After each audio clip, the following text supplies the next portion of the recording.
Vox Machina finale has aired. Did it live up to the hype? Was it just satisfying? Did it have a rightful conclusion? That's what we're going to talk about. Last week, we ended off the discussion of our only fear was I have no idea how they're going to stick the landing. Because every time they keep doing this, okay, the biggest fear was that they're going to somehow fumble at the landing. Not only did they not fumble at the landing, they scored an interception and re-touchdown for 7 more points. They absolutely killed it. This 3-episode finale arc, it was so satisfying to watch, and it was still filled with twists and turns, and just it had a little bit of everything. You had every character had their moment in the light. It was absolutely fantastic, and then they left us wanting more and knowing there's going to be more.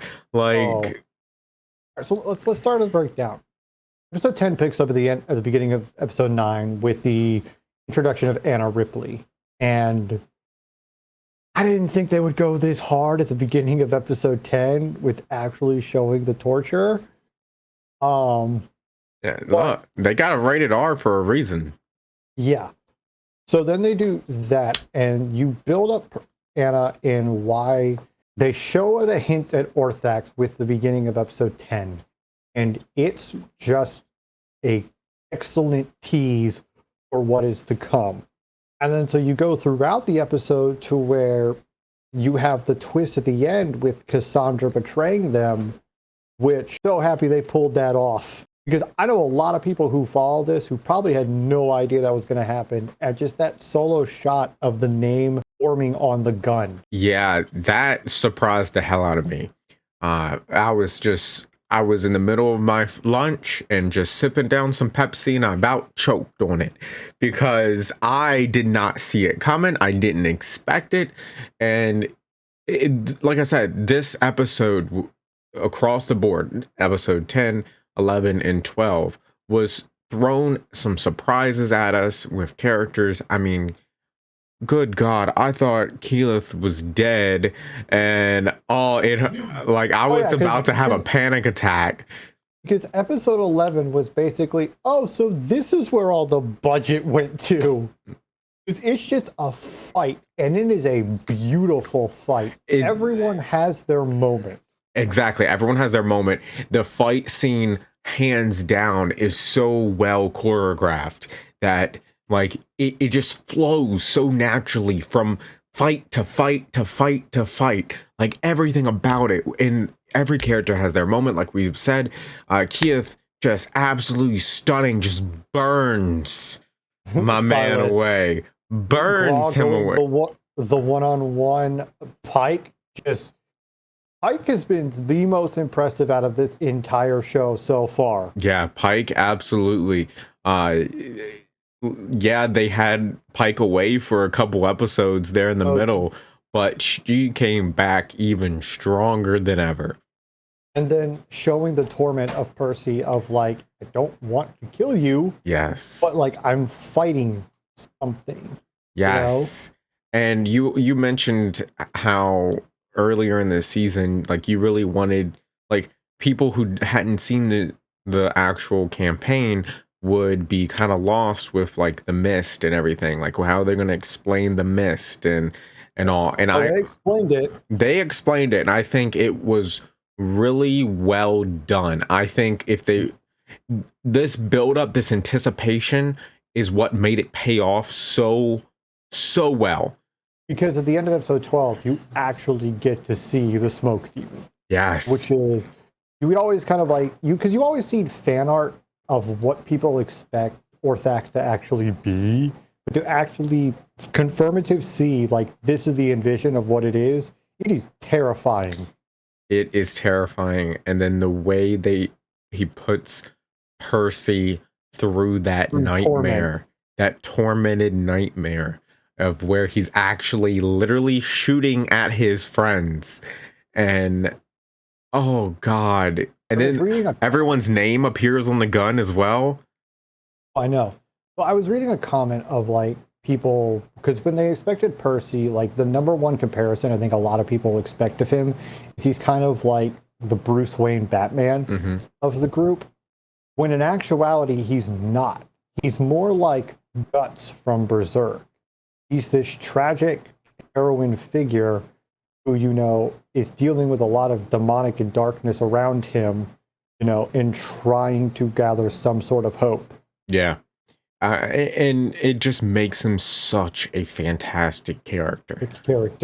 Like, it shows the introduction of why people love No Mercy Percy. Yeah, just absolutely fantastic.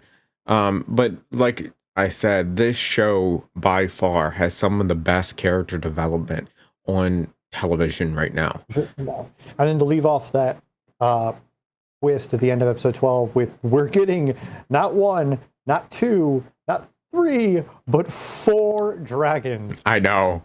Oh god, I was like, you can't leave. Like I was like, is there a fucking cutscene at the end? Like, is there some in credit scene? Like, give me something, but they don't. And honestly, I give them applause for that because they could have easily did something like that, but no, they're like, you're gonna have to wait until season 2 to see what happens. And like I said, is this show absolutely enjoyable. I know we're gonna go into a full season breakdown in another video, and this is just the finale, but by far, what a way to end a season.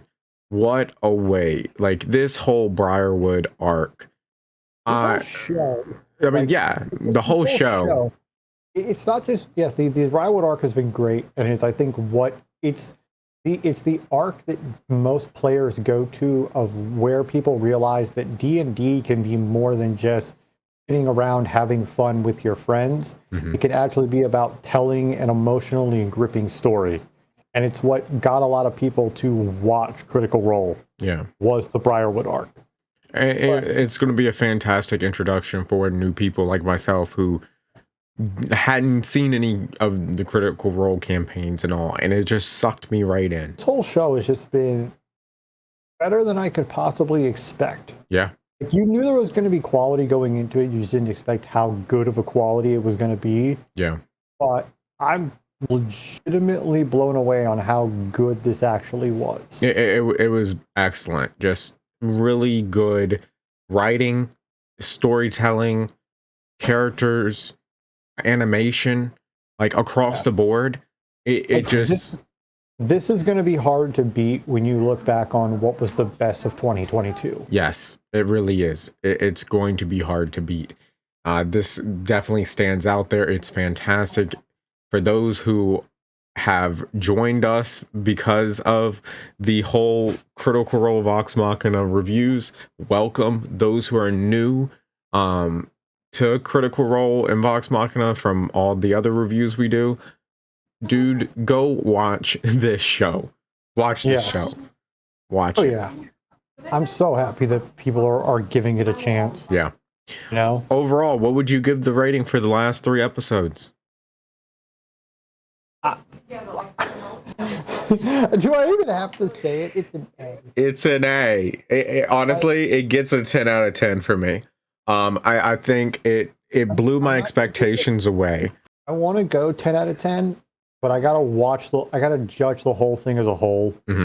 Indicate where I want to put it. Well, these 3 episodes I deem to be a 10 out of 10. Because like we said, we didn't know how they were going to stick the landing, but not only did they stick the landing, they exceeded expectations. And I think that is what really pushes it over to that 10 out of 10 mark.